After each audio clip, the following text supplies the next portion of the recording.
HSC পরীক্ষা 2025-এর অনেক খাতা নাকি টিকটকাররা দেখছে। এই কথাটা আসলে কতটুকু সত্যতা রয়েছে বা টিকটকে যে খাতাগুলো পাওয়া যাচ্ছে সেটা এইচএসসি পরীক্ষা 2025-এরই খাতা না অন্য কোনো ব্যাচের খাতা, সেই বিষয়টাকে ক্লিয়ার করব। আর একটা বিষয় হলো শিক্ষকরা খাতা সম্পর্কিত এই সংক্রান্ত কি বলছে, পাশাপাশি এই খাতাগুলোকে টিকটকার অথবা ছোট বাচ্চাদেরকে দেখা আসলে সম্ভব কিনা বা তোমাদের সেমমেটদের দেখার কোনো পসিবিলিটি রয়েছে কিনা সেই বিষয়টাকে একটু ক্লিয়ার করব। সর্বপ্রথম আমি টিকটকে এসে এই সংক্রান্ত একটু সার্চ দিয়েছিলাম, সেখানে আমি এই খাতাটা দেখলাম যেটা এইচএসসি পরীক্ষা 2025-এর খাতা, যেখানে মাসে ফিসে গল্পটির সম্পর্কিত একটা প্রশ্ন হয়েছিল যার উত্তর ছিল হলো গোকুল। তাহলে এতটুকু আমরা ক্লিয়ার হতে পারি যে এইচএসসি পরীক্ষা 2025-এর অনেকগুলো খাতা, বেশ অনেকগুলো খাতা কিন্তু ছাত্ররা দেখছে। কেউ হয়তো বা কেটে দিচ্ছে, কেউ হয়তো বা মার্ক দিচ্ছে। তো এরকম আসলে এখন কথা হলো এই যে দোষটা অ্যাকচুয়ালি কার কারণে এই খাতাগুলো একজন ছাত্রদের হাতে বা একজন টিকটকার যারা তাদের হাতে যাচ্ছে। এবং বেশ একটা খাতা কিন্তু ভাইরাল হয়েছে, তোমরা সবাই জানো যে ইংরাজি একটি খাতা, যে খাতাতে মাত্র 8 মার্ক পেয়েছিল ওই খাতাটিতে সম্পূর্ণভাবে। তো আসলে এইচএসসি পরীক্ষা 2025 এই খাতাগুলো কিভাবে এদের ক্ষেত্রে দেখো, বর্তমান শিক্ষা ব্যবস্থার কোনো দোষ দিয়ে কোনো লাভ হবে না। এটা সম্পূর্ণভাবে আমাদের শিক্ষা বোর্ড যেই খাতাগুলো দেখে শিক্ষকরা, সেই শিক্ষকগুলোর দোষ। বিশেষ করে কিছু সংশ্লিষ্ট শিক্ষক রয়েছে যারা আসলে টাকাটা তাদের কাছে মেন টপিকটা হলো টাকা। এটা ডিপেন্ড না যে তোমাদের জীবনে কি হইলো না হইলো, তুমি কত পাইলা না পাইলা, এতে তার কোনো আসে যায় না। এখন এই খাতাটা সে যদি নিজে দেখতো সেক্ষেত্রে তার কিছু পরিমাণ সময়ের কিন্তু ব্যয় হতো, তাই না? এই খাতাটা যদি সে নিজে দেখতো তাহলে তার কিছু পরিমাণ সময় ব্যয় হতো। এই সময়টা সে অন্য জায়গায় নষ্ট করছে এবং কিছু পরিমাণ টাকা সেখান থেকে অর্জন করছে। আবার এই জিনিসটা তুমি স্কুল প্রতিষ্ঠানগুলোতেও দেখতে পারবা যে স্কুল প্রতিষ্ঠানেতে যখন একটা শিক্ষক আসে দেখবা স্কুলে সে ভালো করে শেখায় না, অথচ তুমি যদি তার কাছে প্রাইভেট পড়ো তুমি দেখবা মোটামুটি স্কুলের থেকে অনেকটা ভালো করে শেখাচ্ছে। এটার কারণ কি? কারণ হলো এই জায়গাটায় আসলে তাকে বলার মতো কেউ নাই বা তাকে ধরার মতো কেউ নাই, যার কারণে এই খাতাগুলো দেখা সম্পর্কিত তারা আসলে অনেকটা অবহেলা করে।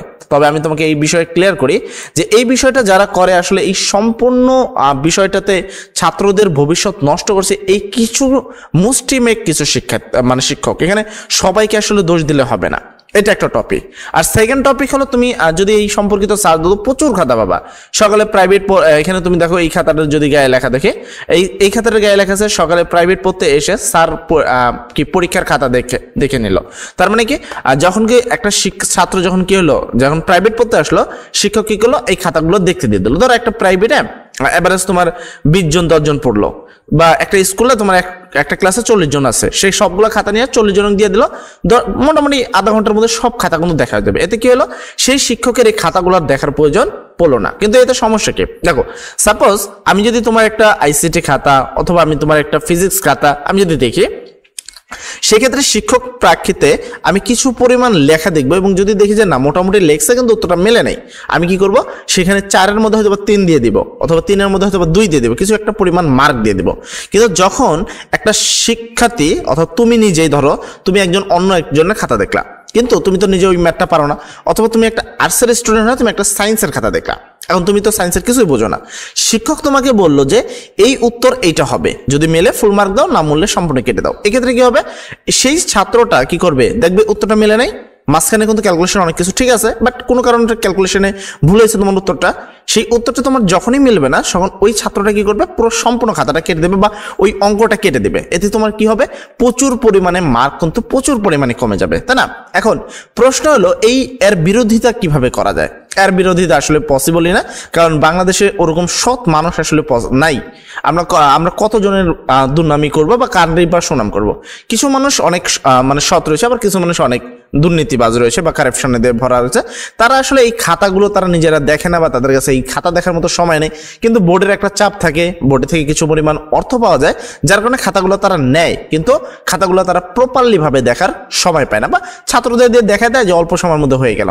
এখন বেশি মার্ক দিলে তো প্রবলেম নাই, বেশি মার্ক এমনিও তো এসএসসি পরীক্ষা 2025-এর রেজাল্ট তো দেখলাই যে কি পরিমাণে কি লেভেলে খারাপ হয়েছে। আর বিশেষ কারণ কি, এত খারাপ কিন্তু হইতো না, এই 6 লক্ষ শিক্ষার্থী কিন্তু ফেল করতো না। কেন করছে, যখনই বলছে শিক্ষক যে উত্তরমালা না মিলে পুরোটা কেটে দাও, ছাত্র না বুঝে পুরোটাই কেটে দিচ্ছে, যার কারণে 6 লক্ষ শিক্ষার্থী কিন্তু ফেল করেছে। এবার তোমাদের এবার তোমাদের পালা, তোমরা আসলে এই পরিস্থিতিতে পড়ে যাবা। যাই হোক, আপাতত এটার বিরোধিতা করে তেমন কোনো লাভ হচ্ছে না, কারণ কে করেছে কে করে নাই তুমি এটা ধরার কোনো চান্স নাই। তুমি যদি দেখো এটা কিন্তু একটা স্কুল বেঞ্চই, যেমনটা দেখছো একটা কিন্তু স্কুল বেঞ্চ, এবং খাতা এটা কি কারিগরি শিক্ষার একটি খাতা। দেন আমি এইটা যেটা দেখালাম এটা কিন্তু একটা বোর্ডের খাতা। দেন নিচে যদি দেখো এখানে কিন্তু বেশ অনেকগুলো খাতা রয়েছে। তো আসলে একটা শিক্ষক তার উচিত তার যে দায়িত্ব সেই দায়িত্ব সঠিকভাবে পালন করা, কিন্তু বর্তমান যারা শিক্ষক হিসাবে বসে আছেন সেই শিক্ষকরা আসলে তাদের দায়িত্ব অবহেলা করছে, যার কারণে অনেক শিক্ষার্থীদের ভবিষ্যৎ নষ্ট হয়ে যাচ্ছে। কিন্তু কি করার, আমাদের হাতে এই সম্পর্কিত বলা ক্ষমতা রয়েছে। যদি এই ভিডিওটা কখনো শিক্ষা বোর্ডের সামনে কখনো যায়, হয়তোবা তখন তারা একটা পদক্ষেপ নেবে। কি পদক্ষেপ নেবে? তারা বলবে যে তোমরা কি করো, একটা নোটিশ দিয়ে দিবে যে এই বিষয় যেন বাপ মায়ের কাছে না দেখানো যায়, কোনো স্টুডেন্টকে দেখালে জরিমানা হবে। কারণ শিক্ষা বোর্ড কি কখনো যে বাসায় যেয়ে দেখে আসতে পারবে যে খাতাটা কাকে দিয়ে দেখালো শিক্ষক? এটা কিন্তু পারবে না। তো মানুষ চারিদিকে যদি সচেতন না হয়, কখনোই এই বিষয়টাকে আসলে সমাধান করার কোনো পসিবিলিটি নাই।